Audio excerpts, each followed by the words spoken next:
বাচ্চাদের খাবার খাওয়ার সময় আপনি কখনো তাদের হাতে মোবাইল ফোন দিবেন না। এই মোবাইল ফোন দেওয়ার কারণে একজন বাচ্চার কতটা জীবনে ক্ষতি হতে পারে এটা কোনো পিতামাতা এখন পর্যন্ত জানে না। যদি জানতো সে কখনোই তার হাতে এই জিনিসটা অন্তত দিত না। এর কারণ হলো বাচ্চা খাবার খাওয়ার সময় যদি মোবাইল ফোন টিপে মোবাইল ফোন দেখতে থাকে তার লাইফে 3টা মারাত্মক ক্ষতি হবে। এর 1 নাম্বার যে ক্ষতিটা হবে, বাচ্চা যখন মুখে খাবার নেয়, এই খাবার যখন চিবাতে থাকে, খাবার চিবাতে চিবাতে একটা সময় আসে যে তার হরমোন ব্রেন থেকে রিলিজ হয়, ওই হরমোন যেটা খাবারকে হজমে পরিণত করার জন্য। আপনি খাবার মুখে নেবেন, তখন ব্রেন অটোমেটিক তার নার্ভগুলোকে সেলগুলোতে অ্যালার্ট করতে থাকে যে তুমি হরমোন রিলিজ করো, ওই হরমোন যার মাধ্যমে খাবারগুলো কি হবে, হজমে পরিণত হবে। ঠিক আপনার বাচ্চা ওই হরমোন রিলিজ করতে বাধাগ্রস্ত হয় ওই সময় যখন সে মোবাইল ফোন টিপে। সে খাবার খাচ্ছে, তার ধ্যান হচ্ছে কার্টুনের দিকে, তার ধ্যান হচ্ছে মোবাইল ফোনের দিকে, বাট তার ব্রেন কিন্তু আইডেন্টিফাই করতে পারতেছে না তার এখন কোন হরমোন রিলিজ করা দরকার। তখন আপনার বাচ্চা এই খাবারগুলো নেয়ার কারণে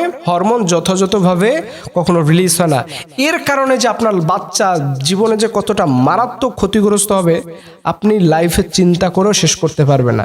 এটা ম্যাক্সিমাম মানুষ এখন জানে না যে খাবার খাওয়ার সময় হরমোন রিলিজ হয়। এটা গেল 1 নাম্বার। দ্বিতীয় নাম্বার, এই বাচ্চা খাবার খাওয়ার সময় সে তার রবকে চিনবে না যদি তার হাতে মোবাইল ফোন দেন। এর কারণ এই মোবাইল ফোন টিপতে গিয়ে, মোবাইল ফোন চালাতে গিয়ে সে আল্লাহকে ভুলে যায়। সে যে এত সুস্বাদু খাবারগুলো খাচ্ছে, বোঝা উচিত ছিল, তাকে বলা উচিত ছিল এই খাবারগুলো দেয় তোমার রব, তুমি তাকে বেশি বেশি স্মরণ করবে, খাবারগুলো খেয়ে আলহামদুলিল্লাহ বলবে, খাবার খাওয়ার আগে তুমি বিসমিল্লাহ বলবে। এই ইসলামিক কালচার আল্লাহকে চেনানোর কথা ছিল, কিন্তু যখন আপনি তার হাতে মোবাইল ফোন তুলে দেন, সে কার্টুন দেখতে থাকে, সে জানে না যে খাবারের মালিককে, এই খাবারগুলো কোথা থেকে তৈরি হয়, কিভাবে আল্লাহ তাআলা প্রত্যেকটা বান্দার খাবারের বন্দোবস্ত করে। এই সিস্টেম, এই শিক্ষা ব্যবস্থা যদি আপনি সন্তানকে না দেন, তখন আপনার সন্তান অবশ্যই আল্লাহর দেয়া নেয়ামতে খাবারের রিজিক থেকে সে অনেক দূরে থাকবে। সে জানবেই না যে আল্লাহ রাব্বুল আলামিন আমাদের খাবারের বন্দোবস্ত করে।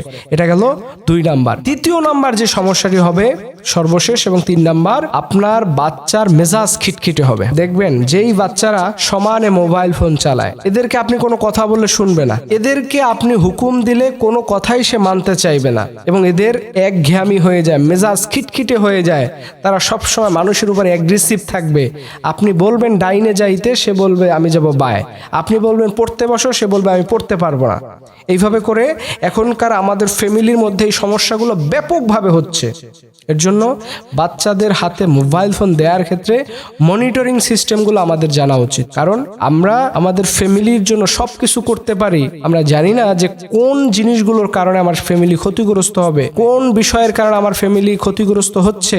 এটা আমরা যদি বাবা মা আইডেন্টিফাই না করি, তাহলে আমি কখনো একজন ভালো আদর্শবান সন্তান পাবো না, কখনো একজন ভালো মানুষ হিসেবে আমার সন্তানকে আমি দাঁড় করাতে পারবো না। আমার সন্তান সমাজের 10 জন আলোকিত মানুষের কাতারে আসবে, সেটাও আমি করতে পারবো না। এর তাহলে লাইফ মনিটরিং করতে হবে, বিশেষ করে এই ভার্চুয়াল জগৎকে আপনাকে হ্যান্ডেলিং করতে হবে। তাহলে করে আল্লাহ পাক রব্বুল আলামিন আপনার সন্তানকে একজন আদর্শবান সন্তানে পরিণত করবে। সবাই বলুন আমিন।